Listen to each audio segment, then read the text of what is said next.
Good morning, sir. How are you feeling? Good morning, man. Well, after hearing everything you were saying about this heat season and the way the regular season bit them in the ass, and I'm not feeling as good this morning. But man, I mean, it's true. Am I I wrong? mean, Am I no, wrong? absolutely not. They Okay, kind of played the whole year, you've been like on the last heat season beat. was going to happen again. You've been on the heat beat many times, right? I mean, not many times. I was backup for a season, Okay. and have followed them my whole life. So No, but yeah, that doesn't mean shit. I love no. I'm being honest, bro. The part that you were a beat guy, yeah. you dealt with them. Just walk me through the employees, the people you deal with every day. Just tell me about the employees of the Miami Heat. I mean, class organization. People you deal with are all top notch. Everyone across the board. I mean, most Does it look like Tim Donovan or Rob Wilson ever fucking sleep? no, no, and they are ready to help you at any moment. And then if you screw up and you're late, I even had him. Well, I was kind of late, but then they had like moved up the availability, and they were like holding things for me to get there as I was parking one Have time. you ever met a more thorough organization than the Miami Heat? Yeah, you can just tell it's top to bottom. That's how they decide to run things. Does anybody work like Jimmy Butler in the Miami Heat? Does anybody take 6 months off? Oh, nah. Do they Nah. take 6 minutes off? Yeah, right. Let alone, yeah. Dude, I am serious about this. I have been around these people. This is the best run organization. I've been in this business 34 years. I've seen them all, bro. I don't give a shit if you're the Matadors, you're the Miami FC, you're the Magic Jack, you're the Marlins, the Panthers, whatever. Bro, I've done it all. I've covered them all. There's no organization. Yes, I'm putting everybody in second place. I've never seen an organization top to bottom like the Miami Heat. Ever. Ever. It's not even close. Everyone else has been dysfunctional, screwed up, whatever. The second Riley took over, bro, it was organized. It was perfected. It's been exceptional. And then comes Jimmy Butler. And he has completely derailed everything that they do. They won't say it. They'll never say it. Let's not go off the rails. I mean, Jimmy Butler did get to the 2020 finals, the 23 finals, a game away from the 22 finals. So I know. Yeah, I mean, that 4-year run exceeded expectations. So we can't say. Yeah. I'm not saying that Jimmy Butler's run wasn't amazing. It's great. It's fantastic. It's whatever. But it's over, bro. It's over already. You know, you got by last year, coasting the whole regular season. You got lucky with the Giannis injury and all that stuff. And eventually, you know, you got to the finals, but you didn't belong anywhere on that court with that team. So it is what it is. But you tried to pull the same bullshit again this year, and it burned you, bro, because this is not the way it goes. You don't coast in the regular season and all of a sudden, yeah, we're going to go to the finals every year. You know, and then you end up, you know, convincing fans, you know, hypnotizing them. Don't worry, we don't need to try in the regular season. Right, we do this, yeah. Way to do it. No, it's not, bro. Yeah. And what hurts even more is that the Knicks, as the 2 seed, were only 4 games better than the Heat.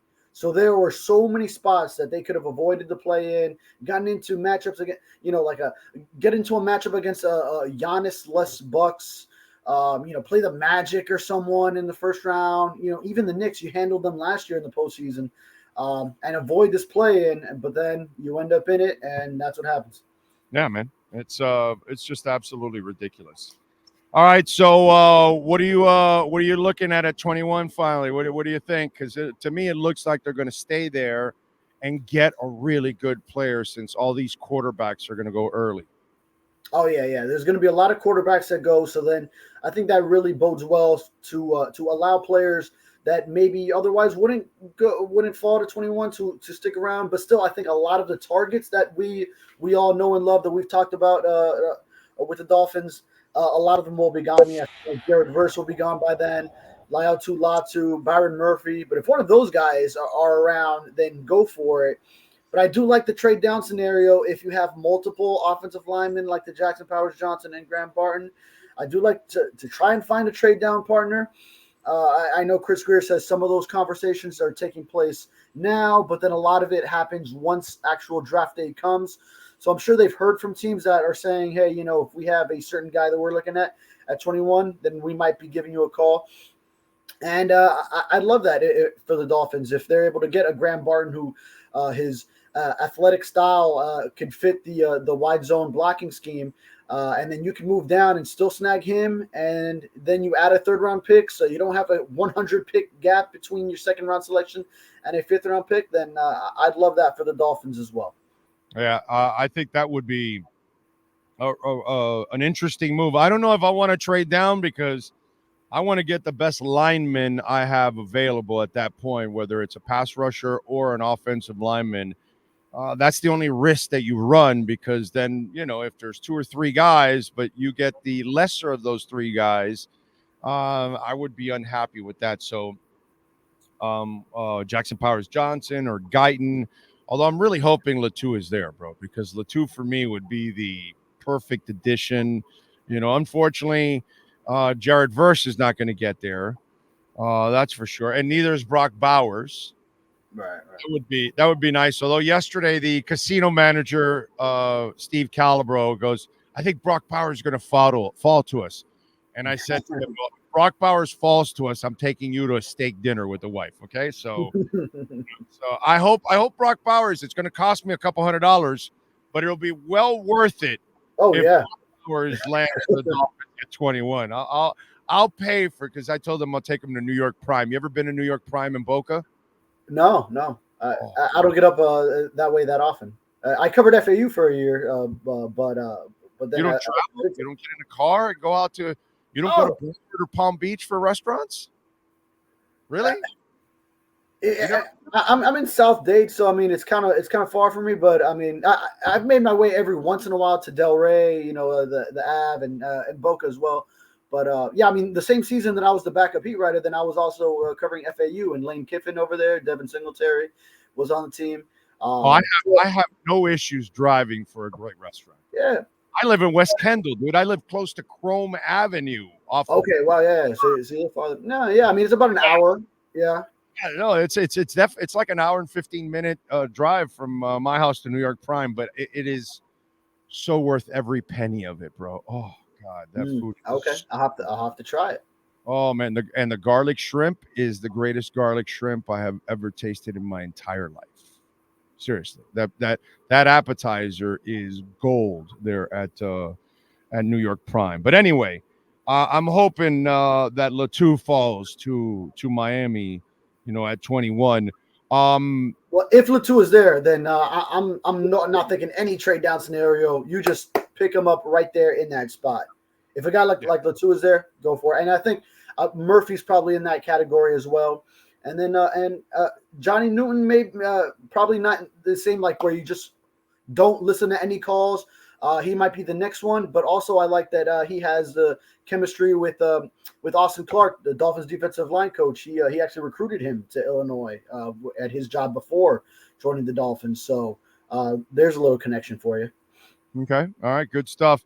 It looks like free agent moves are probably going to wait till after the draft at this point, right? Because it doesn't seem like they're really trying to sign somebody. They might be, talking to people, but it looks like maybe you're waiting to see what you draft, and then to fill the next holes in free agency will be after the draft, right? That's kind of what it looks like right now.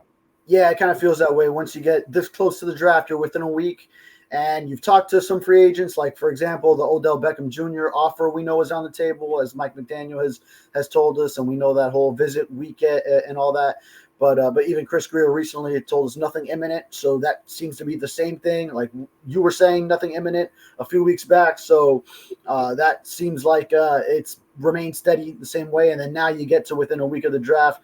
Now at this point, you are just kind of maintaining the same areas of need, not making some late addition, and then just deciding, are you going to the draft with those sort of different positions that you might look into, and then you go from there based on whatever you do end up with in the draft. Then you fill up the holes on the back end, which then if you also wait another month, then you get to the post June 1 money from the Xavier Howard release. So that's an extra $18.5 million that the Dolphins have. That's when the Tua deal happens.